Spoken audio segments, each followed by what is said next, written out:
ಆ, ಎಲ್ಲಿ ತನಕ ಮುಟ್ಟಿದೆ ಸರ್ ಮೇಡಮ್ ಇದರ ಈಗ ಒಂದು? ಪೋಸ್ಟ್ ಮಾರ್ಟಮ್ ರಿಪೋರ್ಟ್ ಬಂದಿದೆ ಯಾಕಂದ್ರೆ ಡಾಕ್ಟರ್ ಅವರು ಕರೆಸಿಕೊಂಡು ಅವರು ಡೀಟೇಲ್ಸ್ ಎಲ್ಲ ತೆಗೆದುಕೊಂಡಿದ್ದಾರೆ. ಓಕೆ. ಅದರಲ್ಲಿ ಇದು ಸುಸೈಡ್ ಅಂತ ಹೇಳಿ ಬರಲಿಲ್ಲ, ಹಾ. ಬಟ್ ಲಿವರಿಗೆ ಏಟಾಗಿ ಏನೋ ಡ್ಯಾಮೇಜ್ ಆಗಿದೆ ಅಂತ ಹೇಳಿ ಇತ್ತು. ಹಾ ಹಾಗೆ ಅವರನ್ನು ಆ ಕಾರಣದಿಂದಾಗಿ ಅವರನ್ನು ಅರೆಸ್ಟ್ ಮಾಡಿದ್ದಾರೆ. ಹಾ ಇವಾಗ ನಂತರ ಈಗ ಅವರು ಹಾ ಹೇಳಿ. ಫಾರೆಸ್ಟ್ ರಿಪೋರ್ಟ್ ಬರ್ಬೇಕಷ್ಟೇ. ಓಕೆ. ಓಕೆ. ಅಂದ್ರೆ ಈಗ ಈಗ ನಮ್ಗೆ ಕನ್ಫರ್ಮ್ ಆಗಿದೆಯಾ ಅದು ಸುಸೈಡ್ ಆರ್ ಮರ್ಡರ್ ಅಂತ? ಮರ್ಡರ್ ಅಂತ ಹೇಳಿ. ಮರ್ಡರ್ ಅಂತ ಮೇಲ್ನೋಟಕ್ಕೆ ಗೊತ್ತಾಗಿದೆ, ಅದನ್ನು ಮೇಲ್ನೋಟಕ್ಕೆ ಮರ್ಡರ್ ಮಾಡಿದ್ದಾರೆ ಅಂತ ಹೌದು ಮೇಲ್ನೋಟಕ್ಕೆ ಹೌದು ಗೊತ್ತಾಗಿದೆ. ಹೌದು ಹೌದು ಅದು ಓಕೆ. ಯಾವ ರೀತಿ ಮಾಡಿದ್ದಾರೆ ಅಂತ ಹೇಳಿ ಏನು ಫಾರೆಸ್ಟ್ ರಿಪೋರ್ಟ್ ಬಂದ ನಂತರ ತಿಳಿದು. ಹಾ ಹಾ ಹಾ ಯಾವ ರೀತಿಯಲ್ಲಿ ಮರ್ಡರ್ ಮಾಡಿದ್ದಾರೆ ಅಂತ ಇನ್ನು ತಿಳಿಬೇಕಷ್ಟೇ. ಹೌದು ಈಗ ಹೌದು ಆ ಹೌದು ಮರ್ಡರ್ ಆದ ನಂತರ ಯಾರೆಲ್ಲ ಭೇಟಿ ಕೊಟ್ರು ಸರ್? ಈಗ ಮನೆಗೆ ಯಾರಾದ್ರೂ ಬಂದಿದಾರಾ ಅಥವಾ ಯಾವ ರೀತಿಯ ಬೆಳವಣಿಗೆಗಳಾಗಿದೆ? ಬಂದಿದ್ದಾರೆ, ಧರ್ಮಗುರುಗಳೆಲ್ಲ ಬಂದಿದ್ದಾರೆ. ಓಕೆ. ಮತ್ತೆ ನಮ್ಮ ಪುತ್ತೂರು ಶಾಸಕರು ಅಶೋಕ್ ಕುಮಾರ್ ಬಂದಿದ್ದಾರೆ. ಓಕೆ.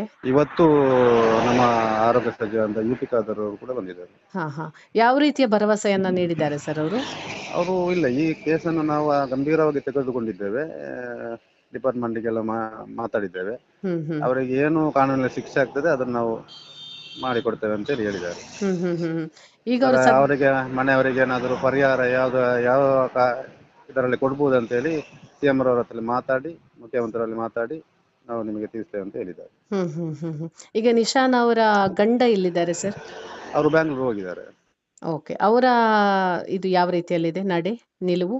ಅವರ ಇವತ್ತಿನವರೆಗೂ ಅವರಿಗೆ ಶಿಕ್ಷೆ ಆಗ್ಬೇಕು, ಅವ್ರು ಮಾಡಿದ್ದ ಕಾರಣ ಅವರಿಗೆ ಶಿಕ್ಷೆ ಆಗ್ಬೇಕು, ಅವರೆಲ್ಲ ಅಡಗಿಸಿದ್ದಾರೆ ಅಂತ ಹೇಳ್ತಾ ಇದ್ರು. ಹ್ಮ್. ನನಗೆ ಕೂಡ ಡೈರೆಕ್ಟ್ ಆಗಿ ಅವರು ಹೇಳಿಲ್ಲ, ಅವಳು ಇದು ಸುಸೈಡ್ ಮಾಡಿಕೊಂಡಿದ್ದಾಳೆ ಅಂತ ಹೇಳಿದ್ದಾರೆ ಮೊನ್ನೆವರೆಗೂ ಹೇಳಿಕೊಂಡಿದ್ದಾರೆ.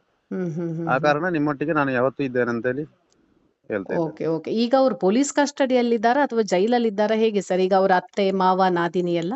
ಇಲ್ಲ, ಅವರು ಜೈಲಲ್ಲಿದ್ದಾರೆ, ಮಂಗಳೂರು ಜೈಲಲ್ಲಿದ್ದಾರೆ. ಓಕೆ. ಅವ್ರು ಏನಾದ್ರೂ ಪೊಲೀಸ್ ಅವರ ತನಿಖೆ ವೇಳೆ ಏನಾದ್ರೂ ಬಾಯ್ ಬಿಟ್ಟಿದ್ದಾರಾ ಸರ್? ಅವ್ರು ಏನಾದ್ರೂ ಹೇಳಿದಾರಾ ಈ ಬಗ್ಗೆ? ಅವರು ಇದು ಜಗಳ ಆಗಿದೆ ಅಂತೇಳಿ ಹೇಳಿದ್ದಾರಂತೆ. ಓಕೆ. ಮತ್ತೆ ಹೆಚ್ಚಿನ ವಿವರ ಅವರು ನೀಡಲಿಲ್ಲ ನಮಗೆ. ಇನ್ನು ತನಿಖೆ ಆಗ್ತಾ ಇದೆ, ಪ್ರೋಗ್ರೆಸ್ ಅಲ್ಲಿ ಇದೆ. ಆಗ್ಬೇಕಷ್ಟೇ, ಫಾರೆಸ್ಟ್ ರಿಪೋರ್ಟ್ ಬಂದ ಮೇಲೆ ಹೆಚ್ಚಿನ ತನಿಖೆ ಆಗ್ಬೇಕಷ್ಟೇ. ನೋಡಿ, ಒಂದು ಹೆಣ್ಣು 1000 ಆಸೆಗಳನ್ನು ಹೊತ್ತು ಹೆತ್ತ ತಂದೆ ತಾಯಿಯನ್ನು ಅಗಲಿ ನಂಬಿ ಬಂದ ಮನೆ ಅದು. ತನ್ನ ಜೀವನ ಪೂರ್ತಿ ಇಲ್ಲೇ ಕಳೆಯಬೇಕು, ಇಲ್ಲೇ ಖುಷಿಯಾಗಿರಬೇಕು ಅಂತ ಕನಸು ಕಂಡಿದ್ದ ಆ ಜೀವಕ್ಕೆ ಕೊನೆಗೆ ಸಿಕ್ಕಿದ್ದು ಏನು ಗೊತ್ತಾ? ದ್ರೋಹ, ಅತ್ಯಂತ ಕ್ರೂರವಾದ ದೌರ್ಜನ್ಯ ಮತ್ತು ಮರಣ.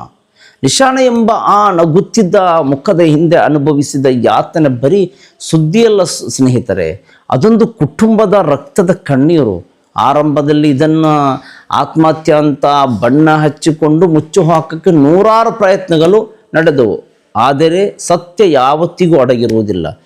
ಆಕೆಯ ಮರಣೋತ್ತರ ಪರೀಕ್ಷೆ ರಿಪೋರ್ಟು ಸತ್ಯವನ್ನು ಜಗತ್ತಿಗೆ ತಂದಿದೆ. ನೋಡಿ, ಆಕೆಯ ದೇಹದ ಮೇಲಿದ್ದ ಆ ಗಾಯದ ಗುರುತುಗಳು, ಲಿವರ್ ಭಾಗಕ್ಕೆ ಬಿದ್ದ ಆ ಮಾರಣಾಂತಿಕ ಹೊಡೆತ, ಆ ಆಂತರಿಕ ರಕ್ತಸ್ರಾವದಿಂದ ಆ ಜೀವ ಕೊನೆಯುಸಿರೆಳೆಯುವಾಗ ಅನುಭವಿಸಿದ ನರಕಯಾತನೆ ಎಷ್ಟಿರಬಹುದು? ಆ 4 ಗೋಡೆಗಳ ಮಧ್ಯೆ ನನ್ನನ್ನು ಕಾಪಾಡಿ ಅಂತ ಆಕೆ ಎಷ್ಟು ಚೀರಾಡಿರಬಹುದು? ಯಾರನ್ನು ತನ್ನವರು ಎಂದು ಏಕೈಕ ಆಸರೆ ಅಂತ ನಂಬಿದ್ದಾಲೋ ಆ ಕೈಗಳೇ ಆಕೆಗೆ ಯಮನಾದಾಗ ಆಕೆಗಾದ ಮನಸ್ಸಿನ ನೋವು ಎಷ್ಟಿರಬಹುದು? ಕೈ ಹಿಡಿದು ಕೊಟ್ಟು ಮಗಳ ಭವಿಷ್ಯ ಚೆನ್ನಾಗಿರಲಿ ಅಂತ ಹಾರೈಸಿ ಕಳುಹಿಸಿದ್ದ ಆ ಹೊತ್ತು ಹೆತ್ತ ತಾಯಿಯ ಪರಿಸ್ಥಿತಿ ಇವತ್ತು ಏನಾಗಿದೆ ಗೊತ್ತಾ? ತನ್ನ ಮಗಳು ಮರಣ ಹೊಂದಿಲ್ಲ, ಅವಳನ್ನು ಕೊಂದಿದ್ದಾರೆ, ನನಗೆ ನನ್ನ ಮಗಳು ಬೇಕು ಅಂತ ಆ ತಾಯಿ ಗೋಡೆಗೆ ತಲೆ ಚಚ್ಚಿಕೊಂಡು ಗೋಳಾಡುತ್ತಿದ್ದರೆ ಆ ಕಣ್ಣೀರು ಕಳ್ಳಿಗೂ ಕಣ್ಣೀರು ತರಿಸುತ್ತದೆ. ನಂಬಿಕೊಂಡು ಬಂದ ಮನೆಯಲ್ಲಿ ಮಗಳಿಗೆ ಪ್ರೀತಿ ಗೌರವ ಸಿಗಲಿಲ್ಲ, ಸಿಕ್ಕಿದ್ದು ಬರೀ ದೈಹಿಕ ಹಿಂಸೆ, ಆಂತರಿಕ ನೋವು ಮತ್ತು ಕೊನೆಗೆ ಅನಾಥ ಮರಣ. ಇವತ್ತು ಕಾನೂನಿನ ಕೈಗಳು ಚಚ್ಚಿವೆ. ಈ ದೌರ್ಜನ್ಯ ಎಸಗಿದ ಅತ್ತೆ ಮಾವ ಹಾಗೂ ನಾದಿನಿ ಬಂಧಿಸಿ ಮಂಗಳೂರು ಜೈಲಿಗೆ ಅಟ್ಟಲಾಗಿದೆ. ಆದರೆ ಜೈಲಿಗೆ ಕಳುಹಿಸಿದ ತಕ್ಷಣ ಆಕೆಯ ಕಣ್ಣೀರಿಗೆ ಬೆಲೆ ಸಿಕ್ಕಂತ ಆಯ್ತಾ? ಖಂಡಿತ ಇಲ್ಲ. ಆಕೆ ಅನುಭವಿಸಿದ ಪ್ರತಿಯೊಂದು ಹನಿಯ ರಕ್ತದ ನೋವಿಗೂ ಆ ತಾಯಿಯ ಕಣ್ಣೀರಿಗೂ ಈ ಆರೋಪಿಗಳಿಗೆ ನ್ಯಾಯಾಲಯದಿಂದ ಕಠಿಣಾತಿ ಕಠಿಣ ಶಿಕ್ಷೆ ಆಗಲೇಬೇಕು. ಇವತ್ತು ನಿಶಾನೆಗೆ ಆದ ಈ ಗತಿ ನಾಳೆ ಇನ್ನೊಬ್ಬ ಮಗಳಿಗೆ, ಇನ್ನೊಬ್ಬ ತಂಗಿಗೆ ಬರಬಾರದು.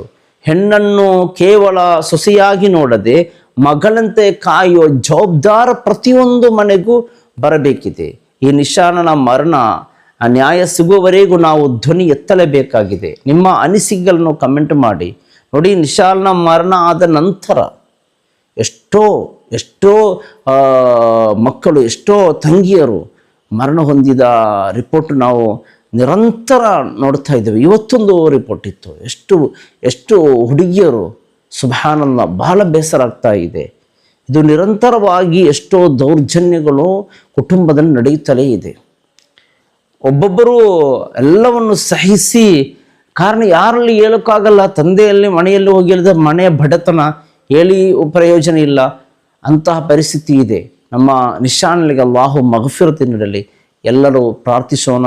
ಅದೇ ರೀತಿ ನಿಶಾನ್ಲಿಗೆ ನ್ಯಾಯ ಸಿಗಬೇಕು. ಅಲ್ಲಾಹು ರಬ್ಬ್ ಸುಬ್ಹಾನಹು ವ ತಆಲಾ ಕುಟುಂಬಕ್ಕೆ ಸಹನ ಶಕ್ತಿ ಅಲ್ಲಾಹು ನೀಡಲಿ. ಅಸ್ಸಲಾಮು ಅಲೈಕುಂ ವರಹಮತುಲ್ಲಾಹಿ ವಬರಕಾತುಹು.